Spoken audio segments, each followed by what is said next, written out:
Hi friends, welcome to nonstop cooking. இன்றைக்கி நம்ம ஒரு பாரம்பரியமான தட்டைப்பயிறு கத்திரிக்காய் குழம்பு தான் வைக்க போகிறோம்.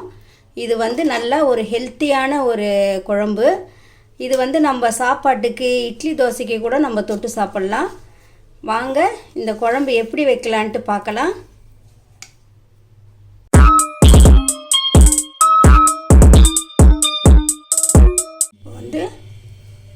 நம்ம இந்த தட்டைப்பயிறு ஒரு 150 கிராம் பயிர் போட்டிருக்கோம். அதில் நம்ம இந்த வெறும் கடாயில் இது போல் நல்லா வறுத்துக்கலாம்.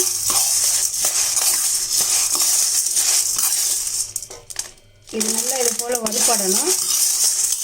லைட்டாக வறுத்த போதும். இது இப்போ இதை நம்ம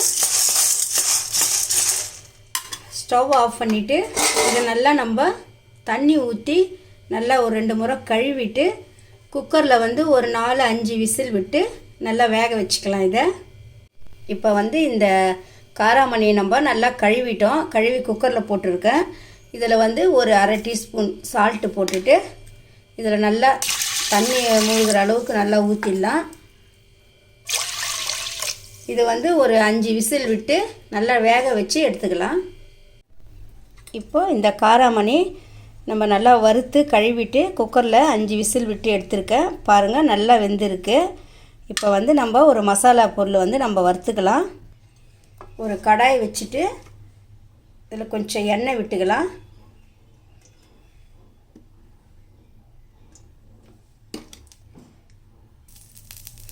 இதில் ஒரு அரை டீஸ்பூன் மிளகு, அரை டீஸ்பூன் சீரகம், 1/4 டீஸ்பூன் வெந்தயம் இதை இதில் போட்டுடலாம்.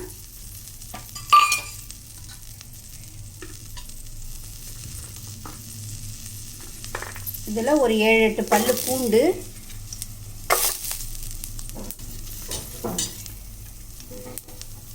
ஒரே ஒரு மீடியம் சைஸ் வெங்காயம் இதெல்லாம் நல்லா வறுத்துக்கலாம்.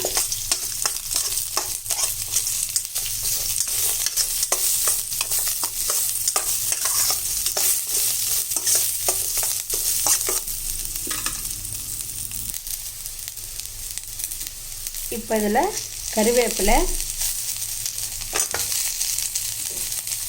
நம்ம கொத்தமல்லி போட்டுக்கலாம். இதையும் நல்லா இதில் வதக்கிட்டு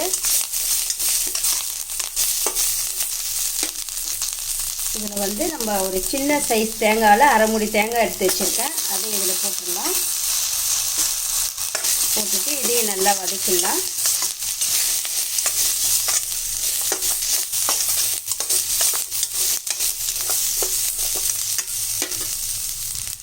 இப்போ இதில் நம்ம குழம்புத்தூள் 3 டீஸ்பூன் இதில் வச்சுருக்கேன். இதையும் இதில் போட்டுடலாம். இது வீட்டில் அரைச்ச குழம்புத்தூள் தான். இதை நல்லா லைட்டாக ஒரு கிளறிட்டு நம்ம இப்போ ஸ்டவ் ஆஃப் பண்ணிடலாம். இந்த சூட்லேயே இது நல்லா இதுவாகிடும். இப்போ இது நல்லா ஆறின பிறகு நம்ம இதை மிக்சியில் நல்லா அரைச்சிக்கலாம். இப்போ நம்ம ஒரு கடாயில் ஒரு 3 டீஸ்பூன் எண்ணெய் விட்டுக்கலாம்.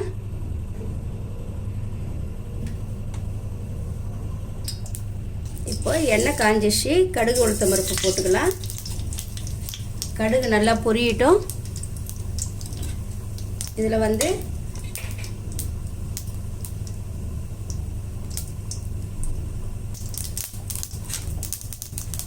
இதில் நம்ம பொடியை அரிஞ்ச வெங்காயம் போட்டுக்கலாம்.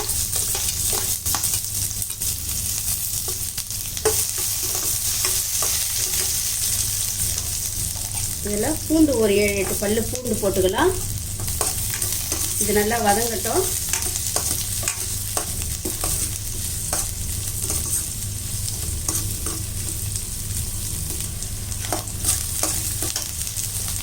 கருவேப்பிலை, நம்ம மீடியம் சைஸ் தக்காளி ஒரு 3 தக்காளி அரிஞ்சு வச்சுக்கிறேன். அதையும் போட்டுடலாம்.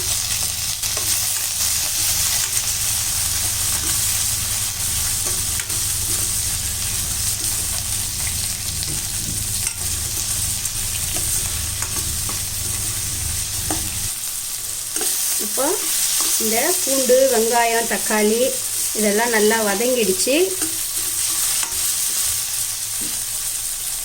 இதில் நம்ம ஒரு 3 கத்திரிக்காய் அரிஞ்சு வச்சுருக்கேன் நீட்டு வாக்கில். இதையும் நம்ம நல்லா இதிலே போட்டுடலாம்.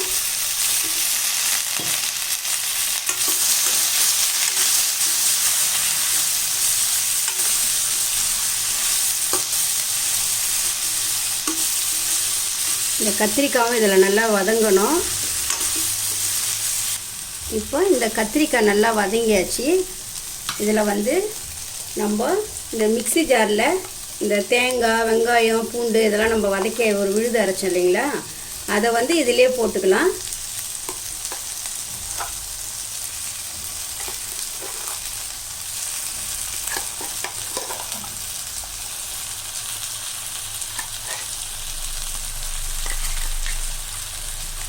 இதே நல்லா இதில் வதக்கிடலாம். இது லைட்டாக வதக்கினா போதும். நம்ம ஏற்கனவே இதை வதக்கி தான் அரைச்சிருக்கோம்.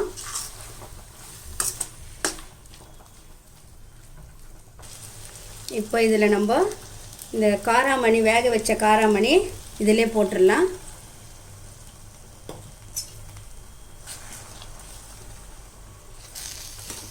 இது போட்டு நல்லா அப்படி கிளறி விட்டுடலாம்.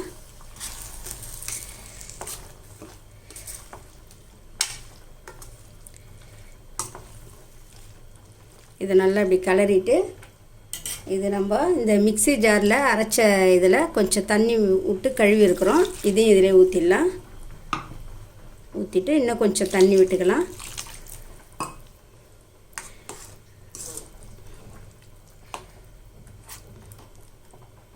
இப்போது இதுக்கு தேவையான அளவு நம்ம சால்ட்டு போட்டுடலாம்.